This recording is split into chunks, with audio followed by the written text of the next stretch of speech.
Hello, and welcome. I'm Mehran Khalili. We are DiEM25, a radical political movement for Europe. And this is another live stream with subversive ideas you won't hear anywhere else. And tonight we're discussing the war in Iran.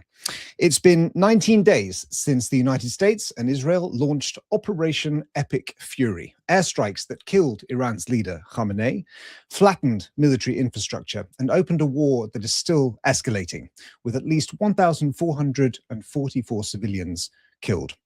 The conflict has now spread to Lebanon, where Israel launched a ground invasion yesterday. 50,000 marched in London last weekend, and polls show majorities across Europe and America oppose the strikes. And yet, governments are not moving, and the bombs continue to fall. That gap between public opinion and real political pressure is what we're going to examine here tonight. Not just to diagnose it, but also to ask, what would it take to close it? What would resistance to this war actually look like from where we are right now? To answer these critical questions and more, we have, of course, our own Yanis Varoufakis, and I'm delighted to welcome Grace Blakeley, the author of Vulture Capitalism, Substacker, check out her Substack, and also a DiEM25 coordinating collective member. And of course, we've got you out there. If you have thoughts, comments, rants, anything you want to throw at us, then put them in the YouTube chat and we'll put them to our panel. Grace, let me ask you, the anti-war position, as I said in the intro, it really has the numbers, and it has what I would think to be a very compelling argument. Why do you think it's failing at the moment to land? Well, I mean, as you said, there's opposition, but that opposition hasn't yet been translated into mass resistance.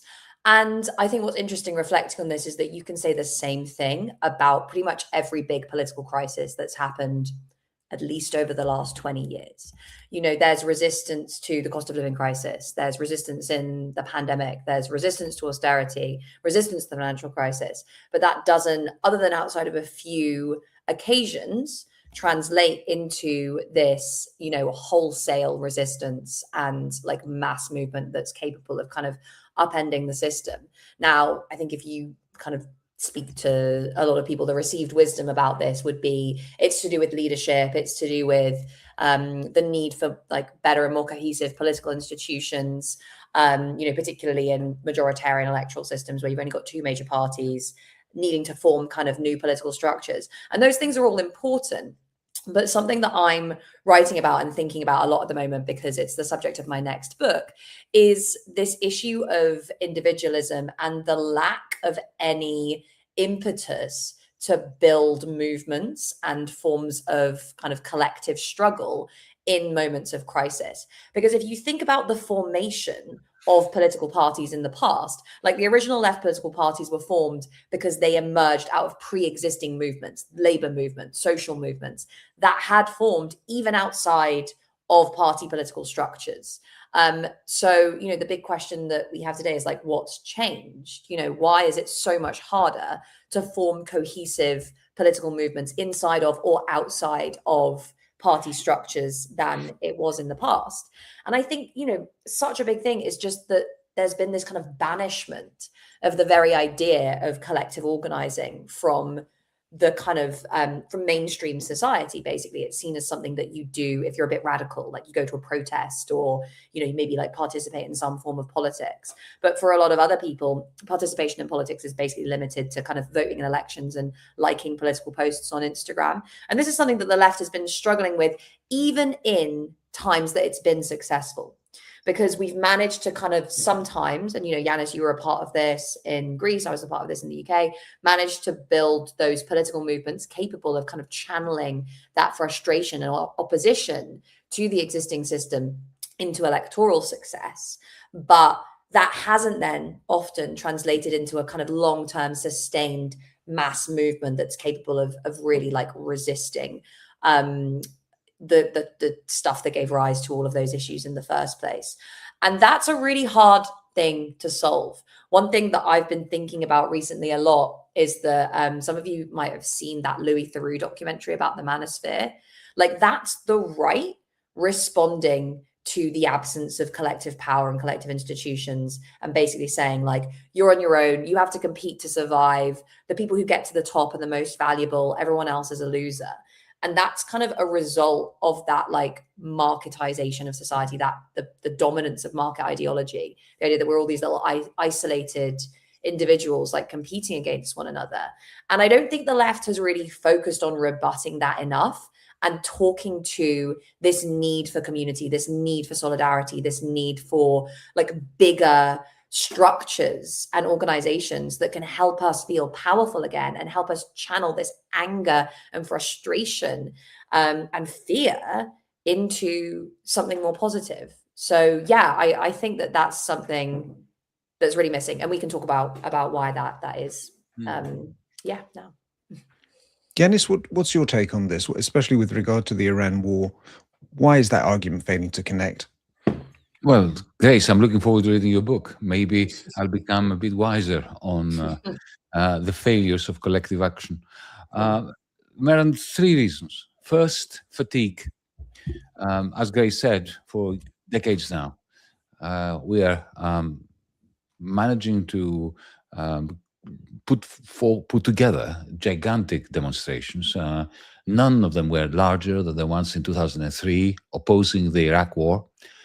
Millions were out on the streets. It was very clear that almost in every country in Europe, the opposition to the invasion of Iraq by George W. Bush and Tony Blair and the rest, there was overwhelming opposition to that war. And yet the demos, the many, were utterly ignored by the very movements and parties that came out of the demos, like the Labour Party. So there is that. In the last 2-3 years, following the genocide, the intensification of the genocide of the Palestinians after October 7th of 2023, I think the desperation of the public, we had one demonstration every couple of days. For 2 years, the fatigue gets worse, and it is combined with a sense of helplessness. You see, the more brutal the machinery of death becomes, and the more evident it is on our screens that the genocide is happening, the greater the sense of helplessness that people feel when they're demonstrating time and again, and yet the BBC, the legacy media, continue to distort the picture, continue to find ways of backing the killing machine of the Israelis, now of the United States in Iran.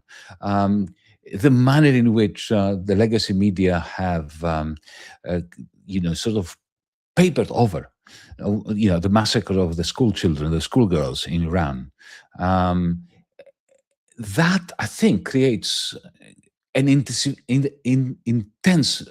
sensation of helplessness, which makes the experiences of 20 years ago against the Iraq war even more debilitating for people. And thirdly, and I think that this is also very important, the fact that we are being asked to demonstrate against the war which is waged against a regime that many of us on the left are, let's put it diplomatically, we are skeptical of, if not in serious opposition to. 2-3 years ago, we were out of the street, or should have been out of the streets, supporting the woman life freedom movement in Iran. And, whereas the right, Grace, you're absolutely right, the manosphere, the Trumpists, the fascists, they have a very simple message. It's a message of hatred. We hate women, we hate trans, we hate the left. Just very, very simple black and white situation. We leftists have to maintain the rage while at the same time being nuanced. So in the case of Iran, just like in the case of Yugoslavia back in the 90s with Milosevic, as in the case of Gaddafi, Libya, in the case of Afghanistan, in the case of Iraq, we have to be able to, at the same time, to hold 2 different thoughts in our mind. One is that we despise the regimes that are being bombed, and at the same time, to understand that as citizens of the West, that is committing crimes against humanity in those far away places, we need to concentrate on one thing: to stop the bombing. And it really doesn't matter what we think about the regime in Tehran. In the same way, it didn't matter what we thought of Saddam Hussein. The bombing, the invasion, the mass death that our mafia, our governing mafia, is imposing upon the people who live under those regimes, it creates an ethical responsibility for us to stop our killing machine from essentially propping up all sorts of unlikable, I should say, governments and systems of government in places like Iran by bombing them. Because in the end, if you are a feminist, if you are a Democrat, if you are a socialist, a communist in Iran, you don't have a choice between socialism and theocracy. You don't have a choice between democracy and theocracy. What you are being pushed into choosing is between, theocracy and a failed state like Syria or Libya. So we must help our comrades in Iran by doing only one thing, and that is ending the sanctions that starve the poor and enrich the regime smugglers. Force our governments to dismantle the propaganda machine that tells us that war is peace and occupation is freedom. And only then can the Iranian people exercise their power at home with our help. But this is a very nuanced proposition for us. It's complicated, and it needs to be maintained as a complicated project. So, we don't have the luxury that the extreme fascist right has to just have one tiny, stupid little thought in their mind and to be motivated just by that. Thanks for that, Yanis. And to your point about nuance and simpler messages winning out, I'm looking at this Telegraph article now about the London protest, and it was a Stop the War campaigners, a peace protest. The headline is "Pro-Iranian Protesters March Through London," and that's kind of emblematic of that kind of coverage. Very clever. Well, yeah. Pro-Iranian, like in the sense of being for the Iranian people, not pro the Iranian regime. Utterly absurd. Yeah. Look, I think what Yanis was just saying, that point you made, Yanis, about the helplessness that so many people feel. I think so many of us feel sometimes looking at the state of the world and just feeling like, what on earth can I do about this? I speak to my friends who aren't really very political, and that sense is very, very widespread. And I don't think it is necessarily limited to one political ideology. I think, whether you're on the left or the right, you feel angry about the housing crisis, about the affordability crisis. You're probably angry about the war in Iran, because lots of people are. You're angry about the Epstein files. You're angry about oligarchy, about so many different things. And you feel this sense of hopelessness and powerlessness that you just can't do anything in response because there's such big problems. And our politics and our economy are so concentrated in such a small number of hands that it feels impossible to even imagine how you could confront this. I think this is where a lot of the kind of conspiracy theory stuff that you saw coming out during the pandemic stems from. It's this sense of, okay, the world is governed by like an all-powerful elite, and they could be, lizards or whatever the latest theory is, or Bill Gates putting 5G into our bloodstreams. But the reason that those turn into conspiracy theories instead of forming resistance is that sense of powerlessness. It's like the elite, whoever they are, is all powerful, and there's nothing I can do about it other than try and like extricate myself from those systems and not get the COVID vaccine or like go and live in the wilderness somewhere. And I think the right has a really clear channel for those people. There was that channel of like, I'm, pissed off during the pandemic, through to the anti-vax pipeline, through to the far right. There's that channel for young men who are like, I can't get a job. And they go down into that far right manosphere as a result. People who are really angry about all these issues in our society and feel helpless. The message from the far right is to say, we're building this group for you, and you can feel part of that group and it will give you a sense of belonging, but also that you'll feel powerful as a result of that you'll feel like you have some agency, because, whether that is like we're kind of building this like anti-systemic political movement that they frame themselves as, or whether it's just like taking power back in your family by like asserting control over your wife. What is amazing about the right now is that a lot of people who support right-wing political parties are actually angry about the war in Iran. They're angry about the affordability crisis. They're angry about the Epstein files. And often they realize that we do live in this corrupt oligarchy, but that just kind of makes them feel more powerless and therefore more angry, right? And on the left, I think, there's a couple of different ways you can respond to powerlessness, basically rage, which the right does, or despair, which we often do on the left, for those people who aren't engaged in an active political movement, this sense of, oh, the world is screwed and there's nothing I can do about it. It just leads you to despair. But there is another option, which is to realize that we're not powerless. We don't have, as individuals, the capacity to bring down this entire system as much as we might want to. But as a movement, we do have power. And, that power is evident in the entire history of the left from its very origins.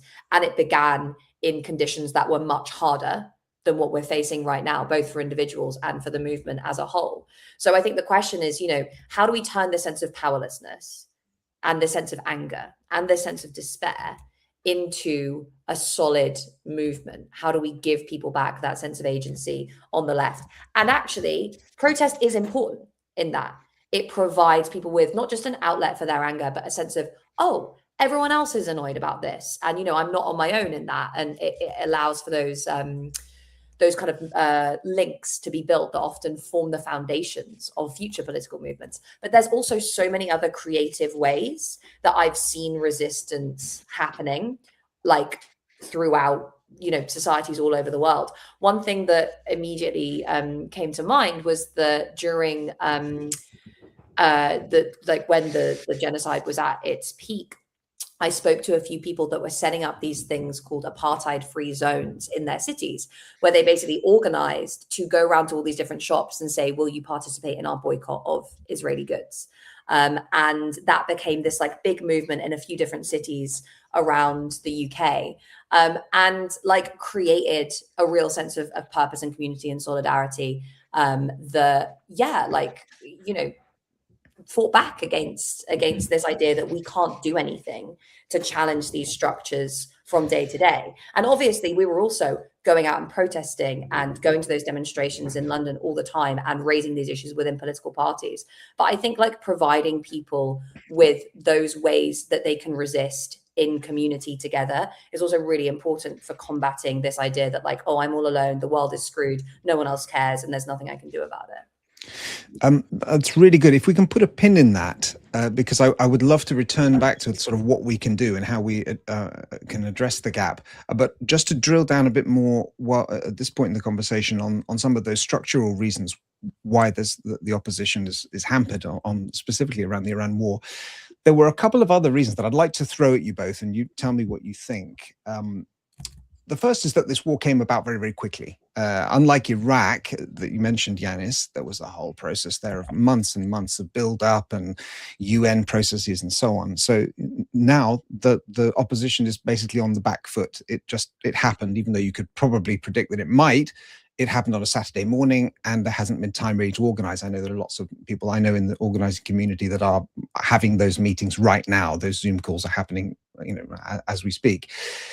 A related point on that is that in this new sort of might makes right world, of course, Trump has sidestepped all of those institutions. So there's no UN process to rally anybody around, which means it's quite difficult to call for, to lobby, to have all those individual points in the chain where you might actually go, hey, maybe we can do something here, because he just took the decision. That's it. And lastly, the Iranian diaspora, well, I don't want to call the Iranian one big group, they absolutely aren't, but the most vocal group of the Iranian diaspora, of course, amplified by Western media and probably funded by Israeli government, is of course the royalists who are actually with the people who are bombing Iran, with the US and Israel. So that sort of deprives the whole,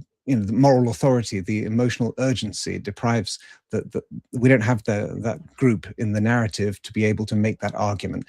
So what do you guys think of those structural reasons? Can you think of any others that are worth kind of expanding on as we try to deconstruct this problem, Yanis, and then head back to you, Grace.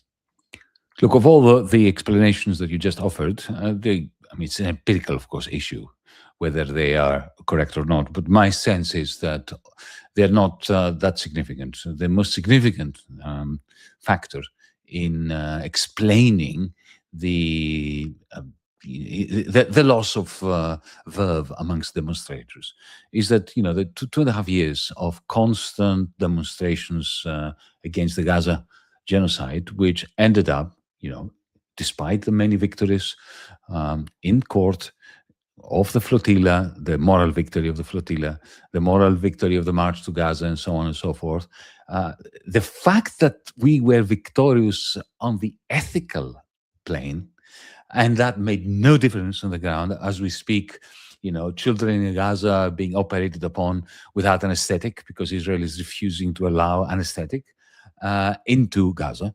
That is the sense of helplessness. We've done all that for 2.5 years. We've been demonstrating. We've succeeded. We've changed public opinion. Even in the United States, the needle has shifted. The majority of people now are pro-Palestinian compared to, pro-Zionist, genocidal. And yet, nothing is changing. They're still, wiping the floor clean with the Palestinians. I think that is the most significant part. And it's also something that, Grace, you alluded to before. And I will speak from the Greek perspective here, because yes, there were many countries in which the movement never came anywhere close to government. Here in Greece, we had one of the few experiences where a grassroots movement in 2011, the Indignados, the Greek Indignados, Aganatismeni, people who filled the squares in the hundreds of thousands spontaneously, without a political party egging them on, gave rise to the movement, which in the end saw to it that a party of 4%, Syriza, effectively won government. And once we got into government, our leadership was co-opted. So there are two separate but, synergetic sources of, how shall I put this, emotional fatigue. On the one hand, the idea that, yes, we may be hundreds of thousands, we may all feel together, equally pissed off with what's going on, but it's not going to stop the guns and the bombs and the politicians, and we're not going to get our hands on the levers of power to, change course. So there's this discontent, but there's the other discontent in places like here, where we did manage to get our hands on the levers of power. The ones who were actually holding the levers of power effectively defected onto the other side. So if you put those two together, and you juxtapose this against what's happening amongst the ultra-right, the ultra-right are being weaponized, whether they're the manosphere, whether the fascists, the racists, the Islamophobes, they're being weaponized by a whole system which does have control of the levers of power, and they use it in order to bomb people. So the question for me is this. South of where Mehran and I are here in Greece, we have a large military base in Crete, Souda, and there are aircraft carriers of the United States, and there are bombers and so on. Similarly, Ramstein and the military base in Germany, the airplanes are leaving from there, and they're refueling other airplanes, and they're all together bombing into smithereens the Iranian people. In Cyprus, the British base of Akrotiri is being made available by Keir Starmer's government to the Americans and to the Israelis to, on the one hand, continue the genocide in Gaza, and on the other, to bomb the living daylights out of the Iranian people. The question is this: can we begin to imagine our movement effectively shutting these bases down? Winning government and sending a missive to those warriors: your days are out. Your days are gone. Stay put. Don't take off. Don't allow the Americans or the Israelis to use the bases. Because I'm not saying are we near doing that. Are we capable of envisioning taking over those levers of power? If we're not, then I can understand the pessimism. Okay, Grace, as I hand it back to you, I want to give you one other thing to maybe factor in, and that's something that you've written about, which is the economic consequences of this war landing on ordinary people. There is an argument that people are going to wake up as soon as the economic consequences hit them. And right now, considering that there isn't a draft and that, well, I mean, things are getting very hairy very quickly, but people haven't really felt it yet. That's why people are inactive. What's your take? So yeah, that is what I was going to say. We have won the ethical argument. We won it a very long time ago. And also, Mehran, that you're right to say, there isn't this kind of international fight that we can fight through the UN or whatever. But I kind of think that in focusing on those issues, we were focusing on the wrong things anyway. Not that it's not important to fight these ethical battles, it absolutely is. But if we're going to build a mass political movement that's capable of transforming society, winning power within the state, then we need to focus on bread and butter issues. And we need to be able to translate the things that we're worried about into issues that people can that resonate with people's everyday lives. Now, this has always been a challenge for the left when it comes to particularly things like imperialism. If you go back to the original theorists of imperialism, you have Lenin writing about how the working class in the rich world is effectively a labor aristocracy and benefits from exploitation abroad. But it matters how we talk about these things. If we go around saying the working class in the rich world are benefiting from the war in Iran, which I don't think they are, but let's say that we were to say that, that creates a group identity that is therefore is not amenable to our movement. If we're able to refocus that conversation and start talking about how our elites just corrupt adventures abroad are screwing over everyone else and making life harder for everyone else, then you have the basis for a much broader and deeper coalition. And it's very easy to do this with this war because it is making life a lot worse for everyone else. And I think the way that we do that is by focusing on three major things. So affordability, energy, and oligarchy. The first one is affordability. So I've written a lot about this on my Substack already, just what is going to happen to the international economy as a result of the disruption that we're seeing from the Iran war. Yes, oil prices have risen. They've been going up and down. There's been a huge amount of volatility, but overall they have risen on the back of a number of different countries shutting down their oil production, on the back of the closure of the Strait of Hormuz. But that's kind of just one kind of relatively minor part of this much broader issue. The second issue is, of course, shortages of liquefied natural gas.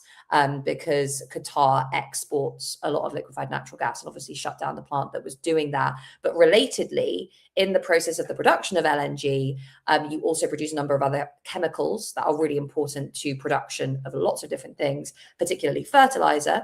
So agriculture is being affected right at the time that farmers are supposed to be fertilizing their crops. There's a study that suggests that this is going to lead to rising food prices in the shops within about 6 weeks as a result of that impact on agriculture and on fertilizers. There's obviously a crisis in global logistics of the kind that we really haven't seen since the pandemic as a result of the closure of the Strait of Hormuz, which is going to impact prices on the shops and is going to, by the way, make massive profits for the extraordinarily consolidated shipping industry, which is effectively an oligopoly.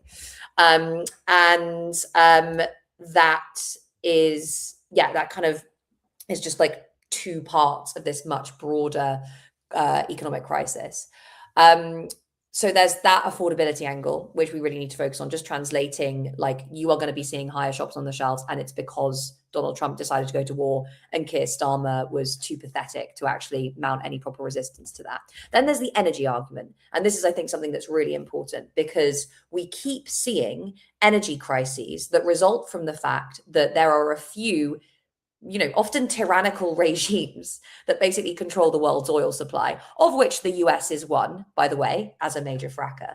And the more we rely on these forms of energy that can be concentrated in a few hands, be those state oil companies like Aramco, or be those massive oil multinationals like ExxonMobil, as long as we rely on energy sources that can be concentrated like that, these crises are going to keep happening. It's also, again, worth bearing in mind that we see a systematic relationship between dictatorship and autocracy and oil revenues. Because if you can rely on oil revenues, you don't need to tax your population as much. Look at the Gulf states. And that means that relationship between democracy and accountability becomes even more frayed. So it's not just like, oh, the countries that have oil happen to be the ones that are most unstable. There's an inherent relationship there. And renewable energy is more distributed, it's more decentralized, it's much less likely to come under these forms of strain. So there's affordability, energy, and finally, oligarchy. A few men, powerful men, backed by big fossil fuel corporations and, you know, a few other people who are in positions of extraordinary power, decided to take us all to war.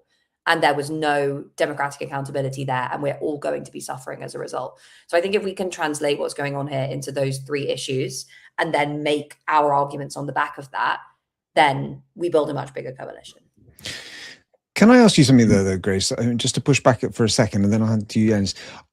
On the topic of affordability and energy, isn't the argument that those in power are going to make, well, look what Iran did, this is the cost of it, the sort of Putin's price hike argument, and what's the counter argument to that? Do you see what I mean? Sorry, like, so you're saying that people are going to say it's Iran's fault that all these prices went up, and yeah.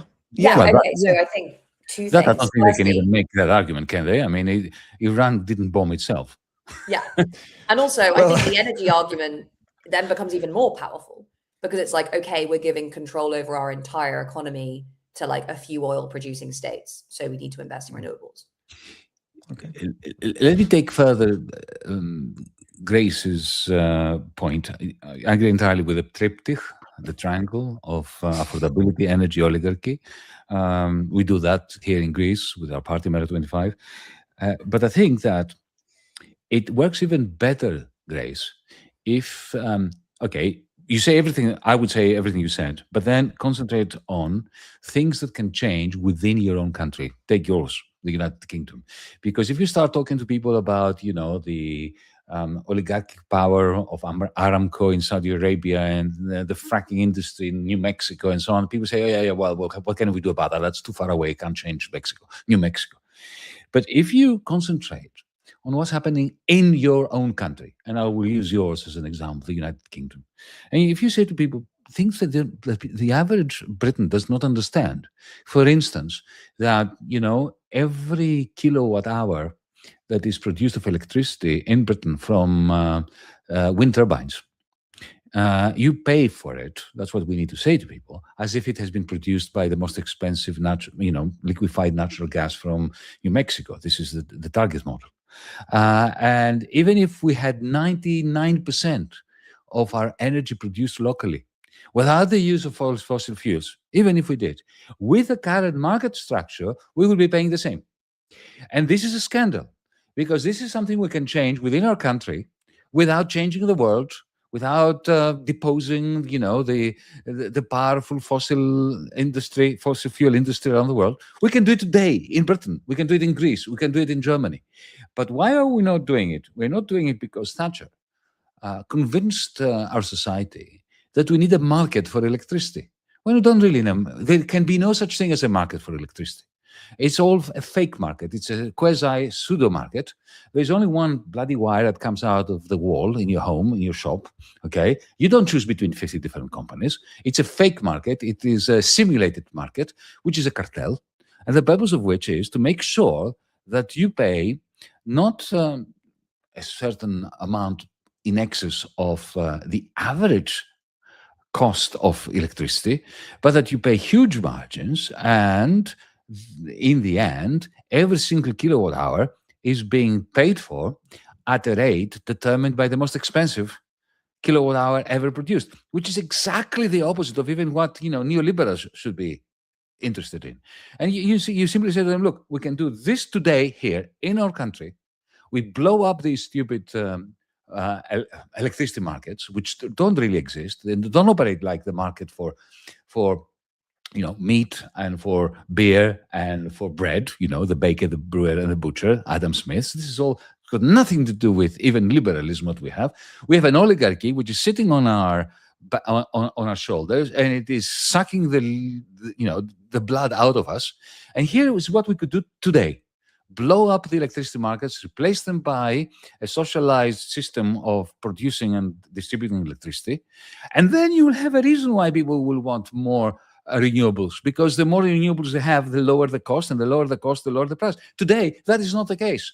Even if you sort of increase by 30% the percentage of kilowatt hours that are being produced and distributed in Britain from renewables, people will be paying the same, and they will be essentially sponsoring the same oligarchy.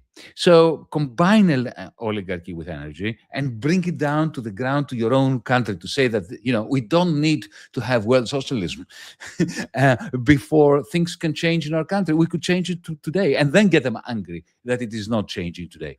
Whereas if you start bringing in the international scene, then you say, well, we're too small a country to change the international scene.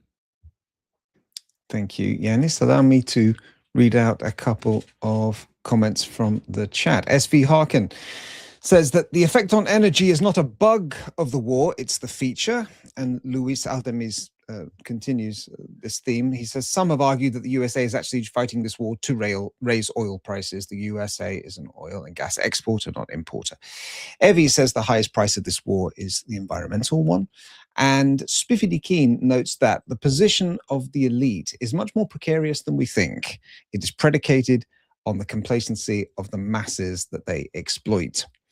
So as I hand it back to you, Grace, I really want to continue this sort of what can we do? And there's some really good ideas that are being thrown around here. But I also want to look at Spain.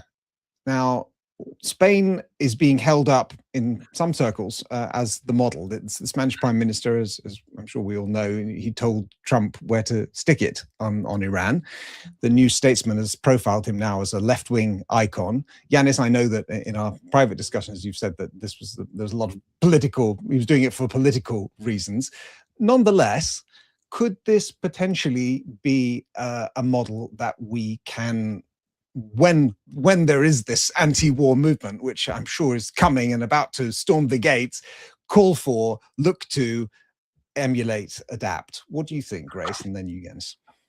Yeah, I mean, well, what you just said is really powerful, right? Which is that he's done a lot of this stuff for political reasons. What does that mean? It means that he knows that there is a mass organized base within Spanish society who were extremely pissed off about what went on in Gaza, extremely pissed off about the war in Iran, generally progressive on the economy, and that they are powerful enough as an electoral force to influence the decisions made by those at the very top of society. That's the situation we want. We can't just expect to have amazing leaders who are always going to make the right decision without any pressure. The point is the pressure. The point is that they should feel under that pressure and therefore pushed to make those decisions. So I think that's actually, in some ways, a good example. It's not that we have to have wonderful, extremely left-wing leaders. It's that we have to have those political structures that can force them to act in the interests of the majority. And that's that important and kind of dialectical relationship, I guess, between parties and leaders and wider society.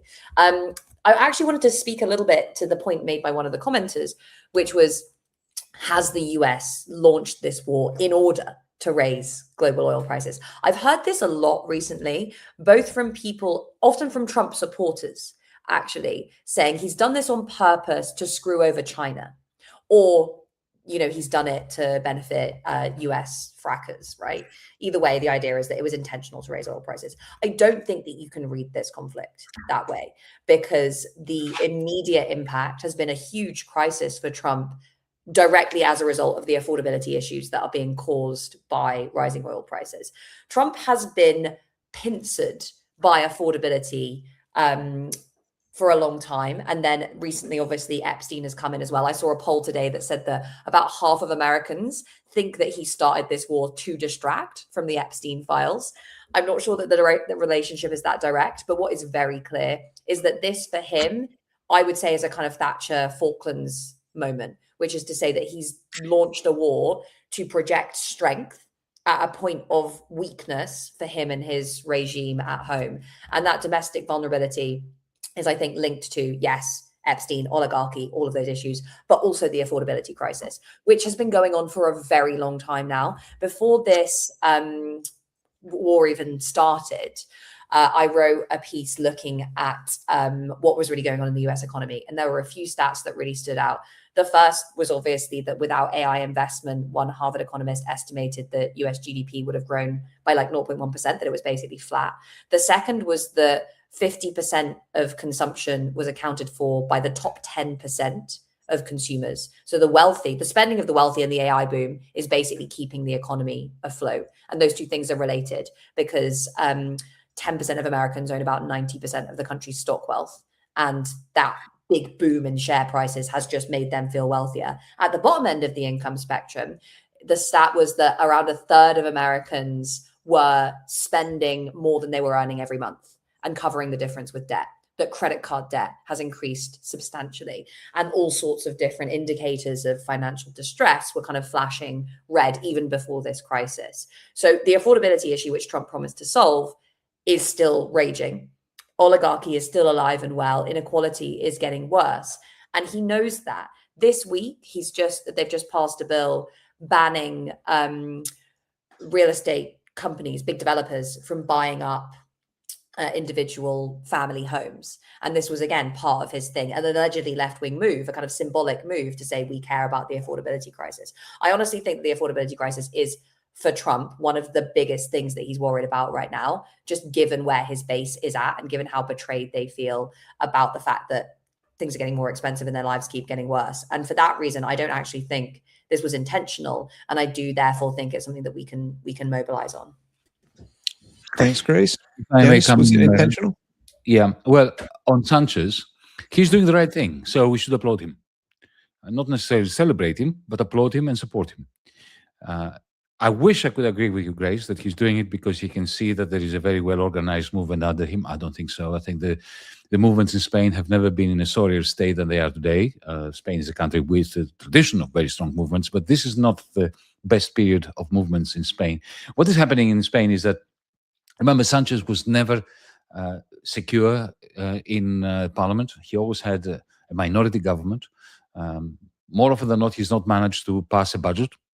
But the only reason why he doesn't fall is because of a peculiarity of the Spanish constitution, according to which the government doesn't have to pass a budget every year. If it doesn't pass a budget, then the last year's budget it simply rolls over automatically. If this was France or Germany, he would have fallen years ago. And what he sees, because he's extremely skilled as a tactician, this is how he's managed to stay for a decade in the role of prime minister without having a working majority in parliament. He can see that the right now is split because of the worldwide, at least Europe-wide rise of fascism. There is the Vox fascist party, which is Trumpist. And he can see that there is, that his main opponent, which is the Popular Party, the Conservative Party, which is an Atlanticist party, they're running around like headless chickens because they can't support Trump. They can't go against Atlanticism. They can't go against the United States. So essentially, he's egging them on, the rightists and the ultra-rightists, by taking this very good left-wing position, for which we applaud him and we should applaud him. And at the same time, he's forcing the Basques and the separatists in Catalonia to support him, even though they wouldn't have supported him otherwise because of tensions with the Social Democrats. So, he's playing a really very, very clever tactical game. I wish I could agree with you that this is because of the very powerful movements. I hope they come back. On the question of Trump, look, I agree with you. I mean, there's no way that I will accept the argument that he did this in order to boost the price of oil. He didn't want the price of oil to collapse below $62, $63 a barrel because that was a serious danger if Venezuelan oil came online. This is why he didn't want Venezuelan oil to go online, because he wanted to maintain it around 62, 63, because at any lower price, his own frackers in Texas would start going bankrupt. But he certainly didn't want to see the price of oil go above 70. So like you, I reject that. I reject the notion that he did this in order to corner China. His team, Scott Bessent and the rest, are far too smart. They know that China is only winning out of this. They have to do nothing. They're just winning everything. The fact that they are getting some of their oil from Iran is neither here nor there. Don't forget that Iranian oil still goes through the Straits of Hormuz as we speak. It is other people's oil that doesn't get through. The Indian government has been in negotiations with Iran, and some tankers are being allowed to go to India from Iran. So no, there's no sense in that. And also, what is very important to remember, because somebody mentioned the ecological catastrophe that we're facing as a species, independently of this war, which is simply made worse by this war. China and Africa, that is linked in terms of its energy policy with China, because China is exporting huge quantities of solar panels to Africa. Lots of communities in Africa are decoupling from fossil fuels because of Chinese investment in Africa. So China has already moved away from fossil fuels. For the first time in the last year and a half, its consumption of fossil fuels has come down. Its carbon footprint has actually come down, not the rate of increase, but the actual absolute number has come down. So China is a real victor. Why did he do it? Well, look, Netanyahu won. Netanyahu managed to lure him into this war. We don't know what he's got on him. I'm convinced that Trump wasn't keen to start this war against Iran. He was sort of not just lured, but dragged into it very reluctantly. The one thing where I think, Grace, you and me are coalescing, it concerns the affordability crisis. And not just the affordability crisis, the big, beautiful bill, which was the federal budget that was passed recently, 6 months ago, whenever it was, 8 months ago, in Washington, was very punitive towards the working class, towards his own base. And from the beginning of the year, from last January, a lot of MAGA supporters discovered that they have to pay a lot more for health insurance as a result of the cuts in subsidies to the Obamacare project, which they may not have liked politically, but they actually, now they have to pay more for their insurance. And now, don't forget that the majority of blue-collar workers in the United States, people who voted for Trump en masse, they drive anything on average, between 100 and 150 miles a day to go to work, to their bullshit jobs. So now, with gas prices, petrol prices through the roof, they're truly suffering. So he didn't want that. What he wanted to do was a quick campaign that would boost his numbers before the mid-November election. He was also dragged by Netanyahu. To conclude, as I have been saying over the last week or so in various fora, I believe that, whether I like it or not, and I certainly don't like it, Trump was winning everything until he started this bombing campaign of Iran. He won the tariff war against the Europeans. He wiped the floor clean with the Democrats across the United States. He found an equilibrium with President Xi, a truce when it came to the tariff war between the United States and China. Venezuela was a great success for him from his misanthropic perspective, right? Not from humanity's perspective. He ended the propaganda disaster of Netanyahu by imposing a phony ceasefire, and through the invocation and establishment of the so-called Peace Board for Peace, he destroyed the United Nations as he wanted to. He was getting away with everything. He was winning everything. With the commencement of the war against Iran, I think he has destroyed every part of his political agenda. I think he's now toast. There's no way he can recover from that. I think that he is the loser of this war, independently of what happens on the field. Thank you, Yanis. Grace, as I hand it back to you, we've got 10 more minutes of this discussion, and I would like to reawaken that discussion we were having before about tactics and really what people can do. Now, something that is discussed in networks that I'm part of is this idea of the winnable demand, that we need a specific, achievable demand, which I mean, it is obvious, but simply stop the bombing is too large a demand. And Yanis, what Yanis was saying earlier before, about the bases, the overflights, the network that the US actually depends on in order to maintain its power, its control, and what it's doing now to Iran. All of that, there are plenty of nodes in that could be potentially attacked. I'm also talking about data, overflights, refueling, bases, stations, and so on. So, as I hand it back to you, what do you think is the equivalent level of demand that people could be potentially coalescing around? So I think the mass political demand that is going to hopefully be centered by our political movements and political parties and political leaders has to be one about affordability. And I think there's a careful balance here, which is a balance between isolationism and kind of solidarity. Because Trump basically won on a message of no more endless wars. They make your life worse and more expensive, and they increase the deficit and all that sort of stuff.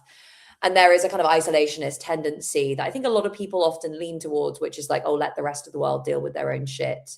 We'll focus on ourselves. And I do think, falling into that trap isn't necessarily going to be good for the left in a lot of ways, because a lot of the issues that we talk about are global. We talk about global poverty, about the climate crisis, about all these different sorts of things.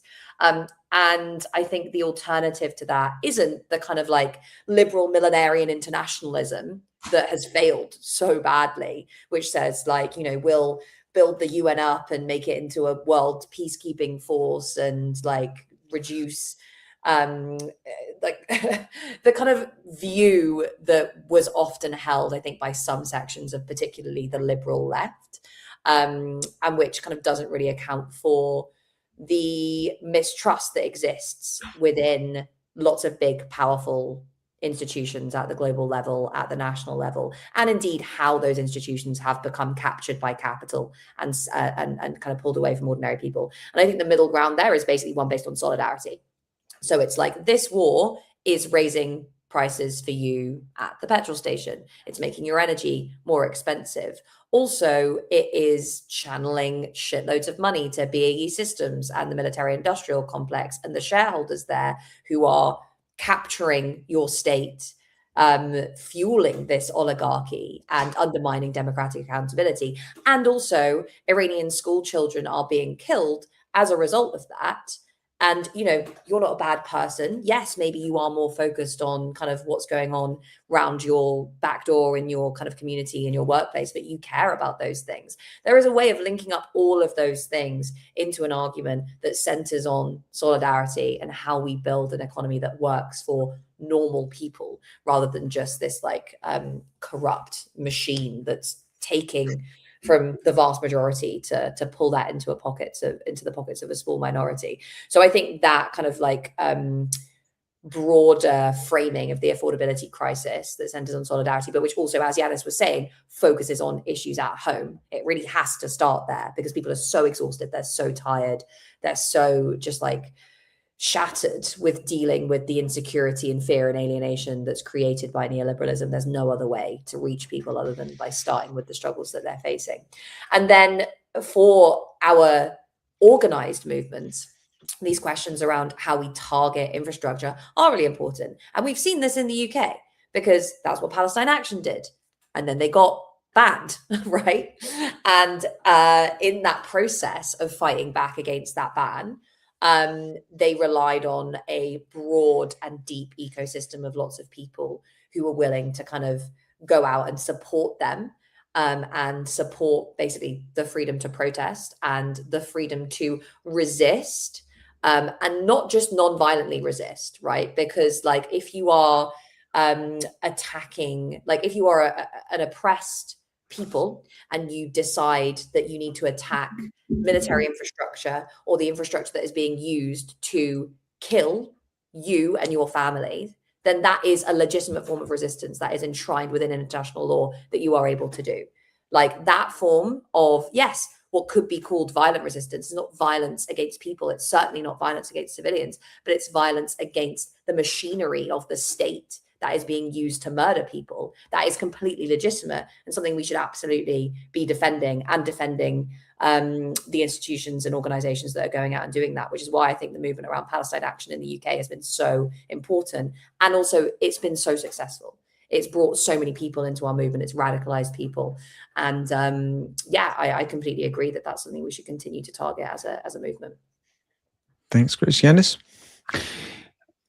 My triptych would be radical data, radical policies, and radical action. What do I mean by radical data? I was in Australia recently, and my friends and hosts there, good people from the Australia Institute, are waging a remarkably clever and effective campaign against the fossil fuel industry, against the gas industry in particular. So they have, they come up with numbers that make sense to people, not actual numbers, but comparisons. So they've worked out that the Australian federal government gets less taxes from the fossil fuel industry than it gets money from the debt of students, university students. And they had a big billboard in front of the Parliament. The gas industry is taking the piss. Right? I mean, that's what I mean by radical data, because you don't need to remember numbers. You just say, okay, we have a huge gas industry. They pay less than students pay. So, I think we can do that in the United Kingdom. We can do it in Germany. We can do it everywhere. So radical data that concentrate the mind, and it's very local. It concerns, what's happening in our country and what the government is allowing to happen, the Labour government in particular. So that radical data. Radical policies. I mentioned one before, blow up electricity markets. Let's end the scam of electricity markets. This is here. It is now. I would go take further. Instead of criticizing NATO, let's start a campaign for our country to leave NATO, to dismantle NATO, and NATO. Not even get out of NATO, and NATO. And then you can explain all sorts of things come out of that. And as of radical action, Grace already mentioned demonstrations and direct action against the killing machines. That reminded me, Grace, of, I was part of that. I remember going there in the early 1980s, what the women of Greenham Common did, which is to surround a military an RAF base in which the Americans were stowing and putting in place cruise and Pershing middle-range nuclear weapons aimed at Poland and Russia and so on. So, encircle those bases. Instead of simply stepping in as Palestine Action did and spray painting the planes, which is fine, I'm not against that. Imagine if you have, 30,000 people blockading the base permanently, make it turn into a permanent camp. So these things, the radical data, radical policies, radical action, I don't believe in low-hanging fruit. There are no low-hanging fruit, unfortunately. So when you're talking, Mehran, about winnable tasks, I would say, winnable in the long term through mobilization using data that really grabs people by the throat and makes them feel that, makes them feel angry and makes them feel that, it could be otherwise. The great radical sentence by David Graeber, everything could be different through that.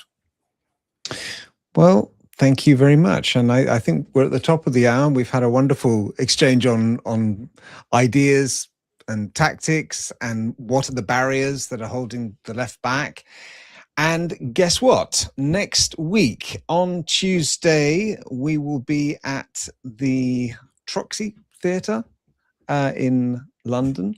And if you would, there are still a handful of tickets left, not many, but we'll all be there. Yanis, Grace, myself, Jeremy Corbyn, Zach Polanski, and a host of other... Brian Eno, loads of brilliant people to talk about resistance, celebrate 10 years of DN25, and talk about the ways forward. How do we build a resistance movement? How do we take some of these ideas that we've been discussing in this call and in many other calls like this and actually use them to build the power that we need?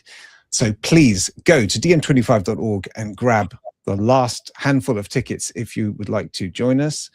And thank you again, Yanis and Grace, for your time. Thanks to you Thank out you, there Mehran. for your comments and questions. See you in the next live stream. Take care. Stay safe. Guys, bye-bye.